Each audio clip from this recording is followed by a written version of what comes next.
Opa, tudo bem? Economia? E agora? Agora a gente vai falar sobre a poupança. Onde você tem guardado o seu dinheiro? Se você for como a maioria dos brasileiros, está guardando na poupança. 88% dos brasileiros ainda fazem uso dessa caderneta, que tem perdido muito para a inflação e por isso não é um bom investimento. Há muito tempo não tem sido um investimento e mesmo assim muita gente ainda busca por esse. Tem caminhos alternativos? Muita gente prefere a poupança exatamente pela questão da segurança. Existem outros caminhos seguros? É o que a gente vai conversar agora com o Gustavo Vaz, que é analista de investimentos, está aqui com a gente para a gente conversar um pouquinho nesse momento da poupança. É inflação, é tudo lá em cima e a turma ainda preferindo a poupança. Seja bem-vindo. Muito obrigado, Fabiano. Muito obrigado ao pessoal que nos assiste. E sim, tem muita gente aí que ainda fica na poupança, sendo que existe um mundo muito grande de investimentos que a gente pode poder, obviamente, mudar e seguir outro caminho. Para a gente começar e já desmistificar de alguma forma a poupança, vamos lá na lata já. Qual que é o maior prejuízo hoje de se colocar o dinheiro na poupança? É perder para a inflação, né, Fabiano? Para a gente entender isso, nós temos o investimento que tem um lucro e o lucro real, ou ganho real. O que é esse ganho real? É ganhar acima da inflação. Então, se a gente for pegar a inflação dos últimos 12 meses, se não me engano, fica ali em torno de 10,36% ao ano. Quanto que paga hoje a poupança? Ela tem duas classificações de rentabilidade. Uma que quando a Selic, né, que é a taxa básica de juros, ela está abaixo de 8,5% ao ano ou acima de 8,5% ao ano. Então, como hoje já está acima de 8,5%, a poupança, então, ela rende 0,5% ao mês. Vai dar ali em torno de 6% ao ano. Se minha inflação é de 10 ponto alguma coisa e a minha rentabilidade da poupança é de 6% ao ano, obviamente o que rende dentro da poupança não consegue pagar as contas da inflação. E a pessoa, mesmo sabendo disso tudo, porque a gente fala de educação financeira e hoje essa informação, de certa forma, tem mais gente falando, tem youtubers famosos, especialistas aí que aparecem nas redes sociais e tudo mais. É um assunto que hoje faz parte da vida do brasileiro, a questão financeira, e mesmo assim a poupança ainda ganha. Você acha que é pela questão que eu coloquei bem no início aqui do programa, que é a questão da segurança, é o medo de colocar em algum local que de repente vai perder esse dinheiro, vai queimar o colchão, ou seja, vai perder essa grana ali que estaria no colchão lá e de repente perdida na poupança ou em outro benefício aí, outro investimento? Olha, o que eu acredito, eu não sou o dono da verdade, é basicamente o problema de educação financeira. Efetivamente o Brasil ele não tem essa cultura ainda. Tomara que a gente evolua nisso. Eu vou te explicar por que eu acredito que isto que é o problema. Basicamente a segurança que tem a poupança é a mesma que você encontra em outros tipos de investimento, como, por exemplo, um CDB ou outros tipos que a gente chama de investimentos em renda fixa. Só que, o que o banco faz normalmente? Ele fala, não, a segurança está no banco. Eu aqui consigo te proteger. E essas instituições, elas são realmente bastante grandes. Então a gente está falando dos bancos Itaú, Bradesco, né? Eles são realmente instituições fortes. Mas o que realmente protege a poupança é uma instituição chamada FGC, Fundo Garantidor de Crédito. E esse Fundo Garantidor de Crédito, ele é independente dos bancos, ele não é do banco especificamente. E ele também cobre, por exemplo, esses outros investimentos como CDB, LCI, que você não necessariamente precisa estar no banco para ter a segurança. Até R$250 mil. Isso, por CPF e instituição financeira. Então eu posso ter um limite de R$1 milhão hoje.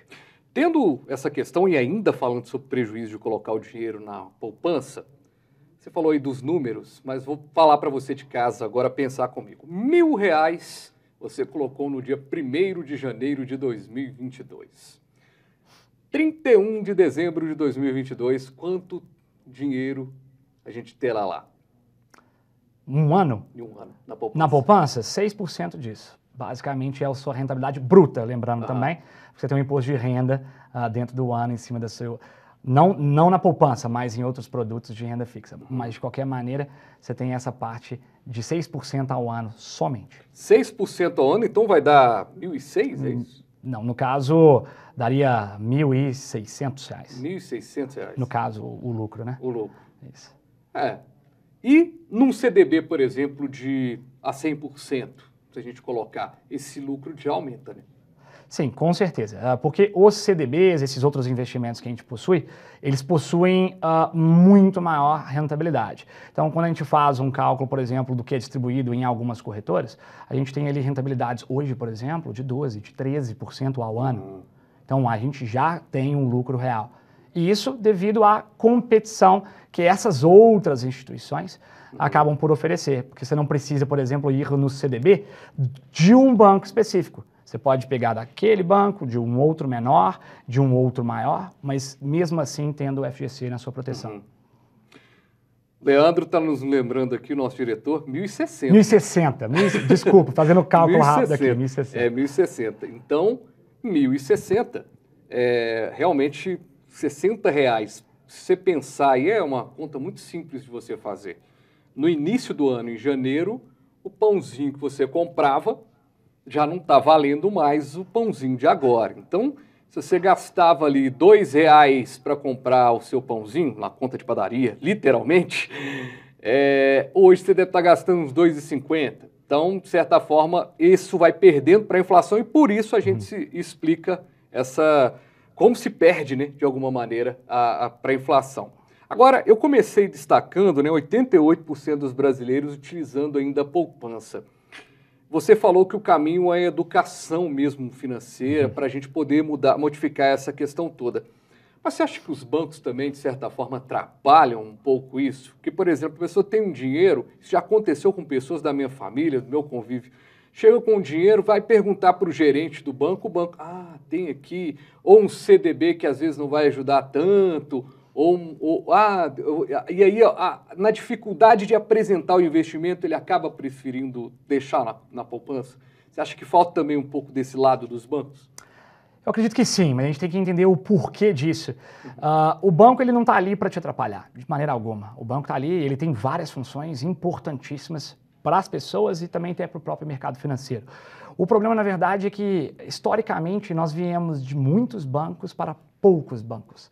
Então, é do interesse desses bancos, que a gente pode até chamar de um certo oligopólio hoje em dia, né, ali no meio de 5 bancos principais, que eles mantenham o dinheiro ali dentro. Então, sim, eles vão tentar fazer de tudo para que você permaneça com o seu capital para eles, obviamente. Só que, imagina se tivessem 300, 400 bancos, 1.000 bancos. Isso fica muito mais difícil, porque a partir do momento que você tem a facilidade de mudar a sua visão para uma outra instituição financeira, que tem várias à sua disposição, também você aproveita isso para aprender mais sobre o que o mundo tem para te oferecer.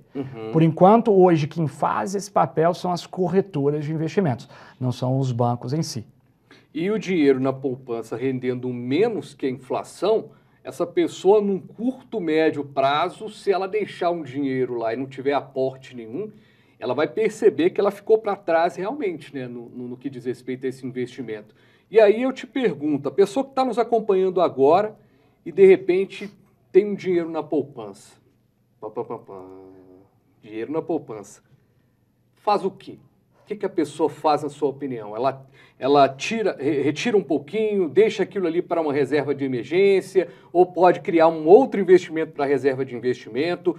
A gente acabou de dar um alerta aqui que a poupança não é boa. Então vamos dar uma visão agora para quem precisa, eu quero mudar.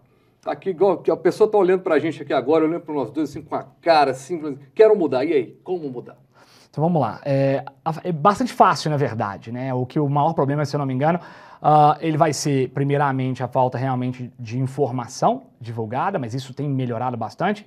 E a segunda é o medo. né? Então, as primeiras pessoas que eu converso, por exemplo, que têm investimentos em poupança, eles questionam, mas a corretora não é só para investimentos de risco, bolsa de valores, por exemplo? Não, não necessariamente. A corretora de valores, ela está ali especificamente para te distribuir ou te disponibilizar investimentos de todos os tipos, inclusive investimentos de baixo risco, parecidos com a mesma segurança que a poupança em si. Dessa maneira, como fazer? Eu vou dar um exemplo para a instituição que eu trabalho, que é a XP Investimentos, por exemplo. Ela é bastante fácil, a abertura de conta via internet. Então, se você tiver internet na sua casa, você sentou, você consegue ir na página da XP Investimentos e abrir a sua conta tranquilamente. Obviamente, lembrando que isso tudo é regulamentado pelo Banco Central e CVM. São os dois grandes órgãos de regulamentação. Abriu a sua conta, a XP, por exemplo, ela te disponibiliza assessores de investimento, como eu. Dessa maneira, nós conseguimos te direcionar quanto a esses investimentos. Então, você não está sozinho. Você não está ali, o que eu faço agora? Não, você vai ter pessoas, você terá pessoas que, no caso, vão te direcionar quanto ao seu investimento. Mas eu tenho um perfil mais conservador, eu quero manter na mesma segurança da poupança. Perfeito, eu vou te direcionar para um CDB, para algo que a gente chama de renda fixa, ou até mesmo títulos do Tesouro Nacional, que são considerados até mais seguros que a própria poupança e rendem mais. Então tem esse caminho ali, quase que eu vi você falando assim, que rendem mais do que... barras de ouro que valem mais do que dinheiro, como diria aquele apresentador. Então há caminhos. A gente vai para o intervalo. Daqui a pouquinho eu quero conversar com você sobre alguns pontos nessa questão do investimento, poupança versus a questão das contas hoje digitais, que de certa forma já tem rendimentos melhores também do que a própria poupança. Essa relação do brasileiro com o Pix faz com que a gente tenha um entendimento maior da questão da economia. E um outro ponto importante é a pessoa que fica na dúvida entre CDB, entre aquelas letrinhas todas, aquelas sopinhas de letrinhas, para a pessoa que quiser sair de vez da poupança e fazer um investimento. Que não seja na bolsa, mas que seja um investimento bem tradicional, que não vai tirar aí o sono daquela pessoa que guardava o dinheiro no colchão e agora estava guardando na poupança, todo feliz. A gente vai para o intervalo e volta rapidinho aqui com Economia. E agora? Agora a gente vai para o intervalo, já já.